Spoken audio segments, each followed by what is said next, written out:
What is the pleasure of Senator Judge Villanueva? Yes, Mr. Presiding Officer, just one question, quick question on this particular topic on inciting to sedition, if I may. The gentleman may proceed.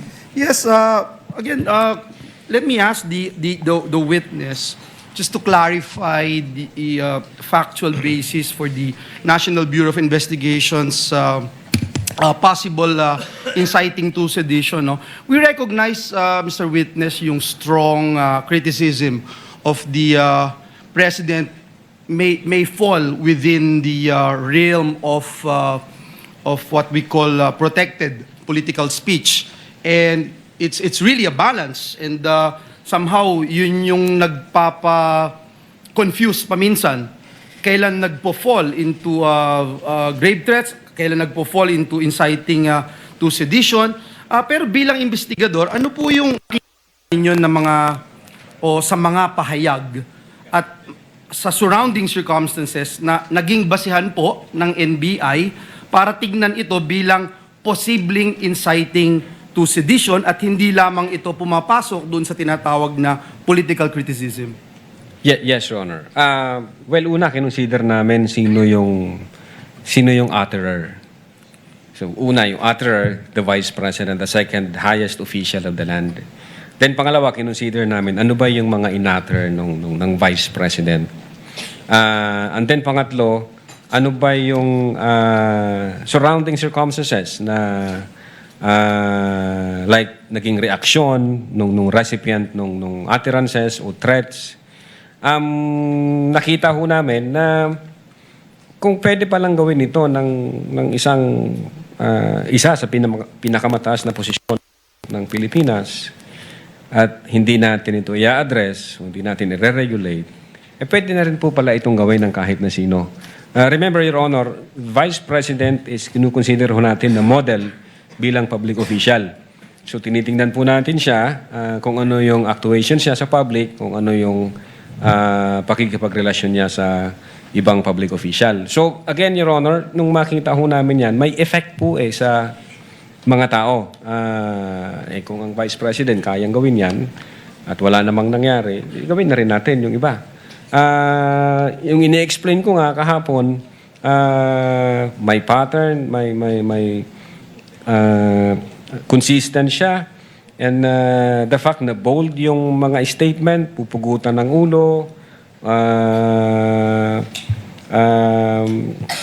this country will go to hell because the person na nakaupo is hindi marunong maging presidente. Yung mga factor ho yun, finactor in namin. Pag nakita ito ng taong bayan at walang kilos na ginawa yung gobyerno, parang domino effect po yan, pwede na, susunod-sunod na. Alam naman po natin ang nangyayari sa social media. So nakita namin na dangerous to, alarming siya. So definitely, nung nag-imbestiga ng NBI at nakalap niya lahat ng kinakailangang ebidensya, yung findings po namin, kasama po doon yung inciting to sedition.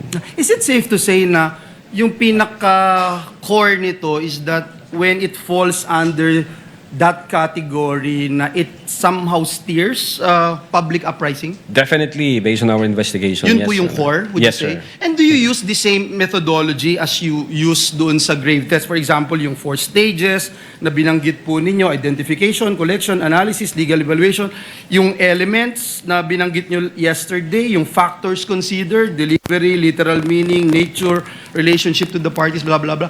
Ito ba? Yes, sir. Same? Opo, Same? kasama po yan sa analysis namin. Ano yung epekto nito sa publiko pag ito yung naging norms na natin. So this is the same na ginamit po ninyo? Yes, sir. And last but not the least, Your Honor, Mr. Witness, for purposes of investigating itong inciting to sedition, may we clarify, because it was, I don't know if Senator Bongo made mention about this.